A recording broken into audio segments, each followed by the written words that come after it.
प्रस्तुत दोहा चौपाई छंद राम लक्ष्मण परशुराम संवाद से लिया गया है, जिसे लिखा है कवि शिरोमणि तुलसीदास जी ने।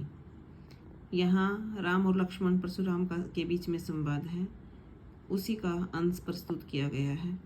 विहसी लखनऊ बोले मृदुवाणी।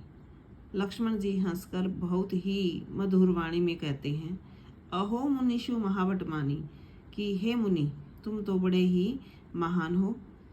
पुनि पुनि मोही दिखाओ कोठारा, जो तुम बार बार मुझे अपना कुल्हाड़ा दिखा रहे हो। चाहत उड़ावन फूकी पहाड़ू, तुम तो फूक मारकर पहाड़ों को उड़ाना चाहते हो।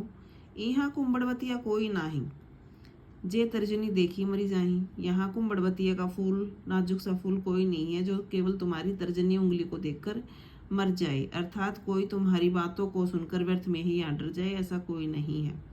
देखू कठारो सरासर बाना, तुम्हारे कुठार और बाने को देखकर मैं कछु कहा सही तभी माना। मैंने जो कुछ भी कहा है वो बहुत ही अभिमान के साथ, गर्व के साथ कहा है। भृगुसुत समझो जनेऊ विलोकी, मैं जानता हूँ कि तुम भृगु के सूत हो, पुत्र हो, और तुमने जनेऊ धारण कर रखा है। जो कुछ कहूँ सहो रिस रोकी, इसीलिए मैंने जो कुछ भी आपने कहा है अपने गुस्से को रोककर मैंने वो सहन कर लिया है, सुन लिया है। सुर महिसुर हरिजन अरुगाई, देवता ब्राह्मण भगवान के भक्त और गाय। हमरे कुल इन पर न सुराई, हमारे कुल में इन सभी के ऊपर आक्रमण नहीं किया जाता। बंधे पापू अपकीर्ति हर दे, क्योंकि अगर हम इनसे बंध जाते हैं, हार जाते हैं, तो हमारी अपकीर्ति होती है। अगर हम इनको मारते हैं, मारतू पाप रिय तुम्हारे, अगर हम इन्हें मारेंगे तो हमें पाप चढ़ता है। इसलिए मैं आपके पाव पढ़ता हूँ, मैं आपके चरण स्पर्श करता हूँ। कोटि कुलिस समवचन तुम्हारा, जो तुम्हारे वचन हैं वो तो करोड़ों वज्रों के समान है।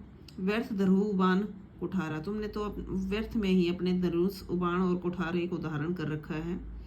जो विलोकी अनुचित कहे ऊँच में ओ महामुनि धीर, तुम्हें देखकर और समझकर जो भी कुछ अगर मैंने गलत कहा है तो हे महामुनि तुम मुझे क्षमा करना। सुनी सरोस भृगु वंश मणि बोले गिरा गंभीर, उनकी बातों को सुनकर गुस्से के साथ, भृगु वंश मणि का मतलब जो परशुराम है वो भृगु वंश से संबंधित थे, उनके अपने कुल की मणि थे, तो उन्हीं के लिए ये सब आए हैं।